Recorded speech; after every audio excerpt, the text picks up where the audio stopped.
ये एक मवाजना है जिसको जानकर आपको खुद ही एहसास होगा कि इसराइल इस पूरी दुनिया पर किस तरह से हुक्मरानी कर रहे हैं और क्यों कर हुक्मरानी कर रहे हैं। क्या वजूहात हैं कि वो इस पूरी दुनिया पर छाए हुए हैं। एक मुस्लिम पाकिस्तानी घराने की बहू अस्मा इफ्तिखार के यहाँ माशाअल्लाह खुशी आने वाली थी। शादी से पहले ही उनकी सास ने कह दिया था कि नौकरी तो बहू को करनी पड़ेगी, क्योंकि मेरी बेटियां और बड़ी बहू भी नौकरी करती हैं। शादी के 15 दिन की छुट्टियों के बाद ही कपड़े धोने की जिम्मेदारी अस्मा पर डाल दी गई। घर में 3 नंदें थीं जो शादी के इंतजार में बूढ़ी और चिड़चिड़ी हो चुकी थीं। एक जेठ, उनकी बीवी और 4 बच्चे थे। सास, ससुर, अस्मा और उसका शौहर गोया 13 लोगों के अंदर बाहर के सब कपड़े धोना अस्मा की जिम्मेदारी थी। बड़ी बहू खाना पकाती थी, एक नंद सफाई करती, एक बर्तन धोती और सबसे बड़ी नंद बीमार थी। पहले कपड़े धोती थी, अब उन पर से हर जिम्मेदारी हटा ली गई थी। अस्मा ने अपने शौहर से कहा कि मुझे कुछ फ्रूट वगैरह ला दिया करें, इन दिनों में जरा सेहत बनेगी। मेरी तनख्वाह तो आपकी अम्मी ले लेती हैं। बस ये कहना था कि अस्मा के शौहर ने एक तूफान बर्पा कर दिया कि मेरी अम्मी को गासिब कह रही हो। घर का हर फर्द उनको अपनी तनख्वाह देता है, तुम्हें एतराज है तो घर छोड़ दो। जो घर के सब लोग खाते हैं तुम्हें वही मिलेगा। तुम कहीं की रानी नहीं हो, अपनी औकात में रहो। घर में वही तेज मिर्चों का भरपूर तेल वाला खाना बनता जिसे देखकर ही अस्मा को उल्टी होने लगती। रफ्ता रफ्ता उसकी खुराक कम होने लगी। एक बार दूध पीने की कोशिश की तो सास ने याद दिलाया कि तुम्हारे मेके में तुम्हें क्या नसीब था जो यहां नखरे दिखा रही हो। बहरहाल ऑफिस में बॉस की डांट खाते घर में सास और मियां के ताने सुनते मुख्तसर तरीन गजा के साथ अस्मा ने 3 पाउंड के एक बच्चे को जन्म दे दिया, जिसका नाम भी सास ने रखा। अब्दुल मुईद शुरू से ही इंतहाई नातवा था। अब दूसरी जानिब बात करते हैं मैडी डेविड की। मैडी डेविड एक इस्राएली घराने की बहू थी। उसके घर खुशी आने वाली थी। मैडी को रोज सुबह एक इदारे में जाना पड़ता, जहां उसे 3 घंटे तक रियाजी की मशकें हल कराई जाती ताकि बच्चा ज़हीन पैदा हो। उसके बाद वो घर आकर मछली से बना अपना दोपहर का खाना खाती। शाम में बादाम, दूध, खजूर और दीगर फल वगैरह खाती। रात में बीफ, दालें वगैरह।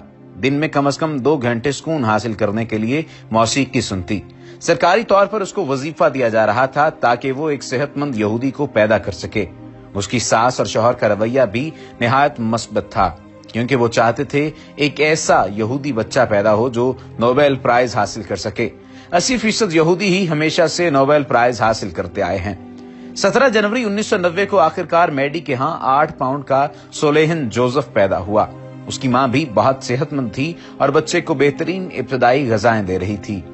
3 साल की उम्र में उसे निशानाबाजी, तीरंदाजी और दौड़ की मशकें शुरू करा दी गईं, ताकि यकसुई और फैसला साजी का उनसर पैदा हो। सुलेहन को बहुत इखलाक व तहजीब भी सिखाया जाता। उसके सामने कोई ऊंची आवाज में आपस में बात न करता। एक दिन सुलेहन बहुत हैरान हुआ।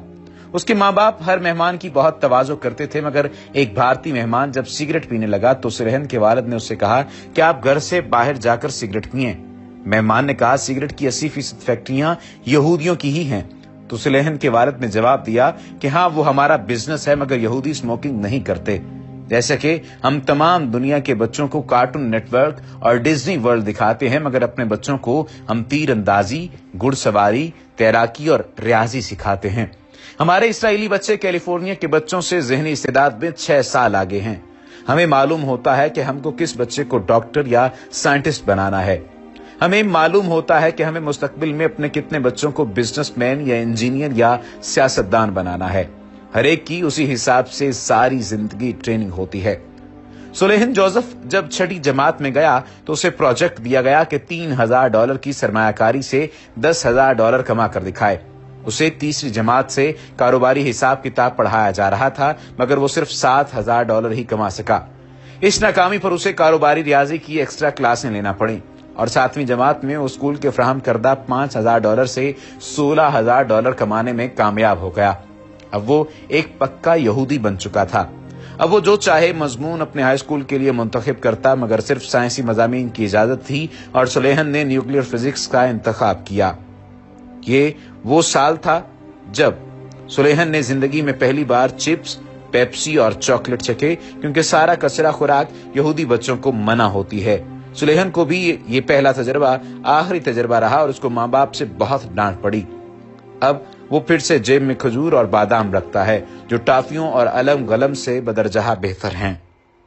जब सुलेहन तालीम से फारिग हुआ तो उसके वालिद ने उसे न्यूयॉर्क के एक इदारे में भेजा। सदियों के सूदखोर यहूदी इस इदारे में यहूदी बच्चों को बिला सूद कर्जे फराहम करते थे, ताकि यहूदी बच्चे अपने हुनर तालीम के मुताबिक कारोबार का आगाज करें, ना कि नौकरियां ढूंढते फिरें। पढ़ाई तक ये सोच कर न करें कि नौकरी मिल जाए, बल्कि अपनी तख्लीकी सलाहियतों को इस्तेमाल करते हुए कोई नया कारोबार करें।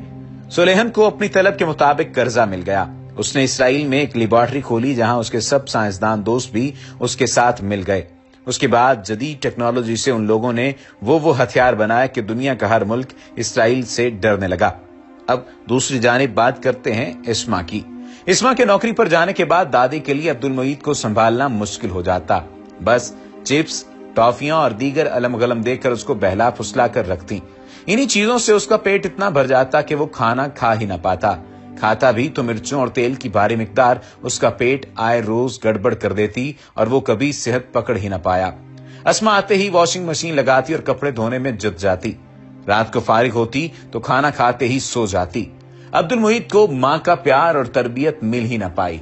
तरबियत बस ये मिली कि दादा दादी को मारते, ताया ताई को मारते और अब्बू अम्मी को मारते। 5 साल का हुआ तो एक करीबी स्कूल में दाखिल करा दिया गया कि मोहल्ले के बच्चों के साथ ही जाएगा और आएगा। माँ बाप की अदम तवज्जुही की बिना पर अब्दुल मुईद की कारकर्दगी इंतहाई खराब थी। रोज अबू धुनक कर रख देते कि पढ़ता क्यों नहीं, लेकिन कभी उसको लेकर नहीं बैठे कि आओ आज तुम्हें मैं पढ़ाता हूँ। बड़ी मुश्किल से मैट्रिक पास किया। अपनी माँ से जब अपनी मुश्किल कहना चाहता तो उनको कोई ना कोई काम याद आ जाता। फूफियों ने तो बेदाम गुलाम समझ लिया था। अस्मा की गैर मौजूदगी में सारे काम अब्दुल मुईद से ही लेती। अब उसके पास पढ़ाई का क्या वक्त रह जाता। इंटर में आर्ट्स लिया, फिर बीए किया। अब सारी दुनिया में नौकरी के लिए जूतियां सिटखाता फिरता है। अस्मा बूढ़ी और बीमार हो गई है, मगर इसका शौहर उसका इलाज करवाने के बजाय दूसरी शादी कर चुका है। सामईन, हमने एक मुस्लिम खानदान और एक इस्राइली खानदान का तकाबुली जायजा पेश किया है। ये एक आम मतवसत तबके के घराने हैं, ताकि समझा जा सके कि इस्राइली दुनिया पर हुकूमत क्यों कर रहे हैं और मुसलमान क्यों जवाल का शिकार हैं। एक इस्राइली बच्चा पैदा होने से पहले ही तरबियत पाना शुरू कर देता है, जबकि एक मुसलमान बच्चा होने से पहले ही तनाव की कैफियत से आशना हो जाता है। अब आप खुद फैसला करें कि कामयाब कौन होगा, यहूदी या मुसलमान। आप गौर करें कि यहूदी एक बाकायदा मंसूबाबंदी के साथ चल रहे हैं और वो अपनी नस्लों की ऐसी ठोस तरबियत करते हैं कि हर आने वाली नस्ल पिछली नस्ल का एजेंडा लेकर आगे बढ़ती है। किसी नस्ल पर भी उनकी हिकमत अमली में खलाल नहीं पैदा होने पाता। कोई बच्चा अपने आबा व अजदाद की हिकमत अमली से इख्तिलाफ नहीं करता और यहूदियों के मंसूबे सदियों तक बगैर किसी मुश्किल के जारी रहते हैं, जबकि हम अव्वल तो ऐसी क़यादत से महरूम हैं जो मंसूबे बनाए और अपनी नस्लों की इसके मुताबिक तरबियत करे। दूसरे, हम जाती सतह पर भी सिर्फ ये सोचकर अपनी औलाद की तरबियत करते हैं कि बस ज्यादा से ज्यादा पैसे कमा ले। हम कभी कौमी और उम्मत के नुक्ता नजर से अपने बच्चों को तैयार नहीं करते, जिसका खुमियाजा पाकिस्तान भी भुगत रहा है और उम्मते मुसलमा भी। यहूदियों की एक और खूबी जो उनकी तरक्की की जमानत है वो ये है कि वो एक दूसरे का रास्ता नहीं काटते, बल्कि एक यहूदी दूसरे यहूदी की मदद करता है। सारी दुनिया को उन्होंने सूद दर सूद के चक्कर में फंसाया हुआ है, मगर एक यहूदी जब दूसरे यहूदी को कर्ज देता है तो एक पैसे का भी सूद नहीं लेता, चाहे कितने अरसे में रकम की वापसी हो। यहूदी खानदान जो इसराइल में बसते हैं उनमें तलाक की शरह सिर्फ 3% है, वो भी सिर्फ शोबिस वगैरह से वाबस्ता लोगों में। आम यहूदी खानदानों में तलाक मुमकिन ही नहीं। वो जानते हैं कि एक मजबूत कौम के लिए सबसे पहले मजबूत खानदान जरूरी है, ताकि बच्चों की तरबियत उम्दा अंदाज में हो। यही वो लोग हैं जो दुनिया भर को ड्रामों और फिल्मों के जरिए तलाक की तरबियत दे रहे हैं। मर्दों की तफरीक के इतने जराए पैदा कर दिए हैं कि उनको घरों में दिलचस्पी महसूस ही नहीं होती, बल्कि वो खानदान को एक अनचाहा बोझ समझने लगते हैं जो उनकी आजादी और तफरीक की राह में रुकावट है। और फिर आखिरकार बच्चों की जन्नत उजड़ जाती है। ये बच्चे किसी मामू या खाला के घर सारी जिंदगी ये सुनते हुए गुजार देते हैं कि निकलो हमारे घर से, या बुरे बाप की बुरी औलाद, या जैसी माँ वैसे बच्चे। यहूदी अपने बच्चों को अपनी तमाम मजहबी कुतब और मजहबी रसूमात अजबर करा देते हैं। अगर उनका अकीदा हजरत ईसा के दौर में था कि वो आएंगे तो दुनिया में यहूदियों की हुकूमत कायम होगी, तो आज भी वो न सिर्फ एक मसीह का इंतजार कर रहे हैं बल्कि उनका बच्चा बच्चा दज्जाल मसीह की आमद का मैदान तैयार कर रहा है। शाम की तबाही भी दज्जाल की आमद की निशानी है जिसे वो दिल लगाकर पूरा कर रहे हैं। वो समझते हैं कि वाकईतन ऐसा ही होगा। ये भी समझते हैं कि तुर्की, मिस्र, मदीना, इराक और तमाम अरब ममालिक ग्रेटर इसराइल का वो नक्शा है जिनकी फतह के बाद ही दज्जाल आ सकेगा और तमाम दुनिया को यहूदियों की जागीर बना देगा। वैसे सच्ची बात तो ये है कि यहूदी इतने मुत्तहिद और ज़हीन हैं कि अब भी तमाम दुनिया पर बिलावास्ता उन्हीं का कब्जा है। वो जो चाहते हैं वही होता है और अरब हुक्मरान खुदा को खुश करने से ज्यादा यहूदियों को खुश करने की फिक्र में रहते हैं। मेरी यहूदियों से कोई जाती दुश्मनी तो नहीं है, मगर मेरे प्यारे नबी सल्लल्लाहु अलैहि वसल्लम की उम्मत को वो जिस कदर नुकसान पहुंचा रहे हैं वो मेरे लिए नाकाबिले बर्दाश्त है। ताहम ये बात सही है कि हम अपने रब के अहकाम पर अमल करें तो उनकी साजिशें कुछ नहीं कर सकती। अब यहूदी भी हैं तो वो उस वक्त तक हमारे मुसलमान को या इस्लाम को नुकसान नहीं पहुंचा सकता जब तक हम में से कोई उसका राजदार साथी न बने। उसके एजेंडे को मुसलमानों में तरवीज न दे तो फिर गलती किसकी है? बराहे मेहरबानी अपने बच्चों की तरबियत पर तवज्जो दें। ये वो लोग हैं जिन्हें इमाम मेहदी और हजरत ईसा अलैहिस्सलाम की फौजों में शामिल होना है। इनको ईमान की लौ दें। इस सोच के साथ इनकी तरबियत न करें कि ये बस किसी मल्टी नेशनल कंपनी में किसी यहूदी के मुलाजिम बन जाएं। याद रखें कि मर्जी तो फिर सारी दुनिया में बॉस की ही चलती है, मुलाजिम की नहीं। उम्मीद है कि ये चश्मकुशा बात आपको पसंद आई होगी और अगर आपने अभी तक हमारे चैनल को सब्सक्राइब नहीं किया तो सब्सक्रिप्शन का बटन दबाकर सब्सक्राइब कर लीजिए। सैयदा अमरीन आलम ने इस तहरीर को लिखकर वाकईतन आंखें खोली।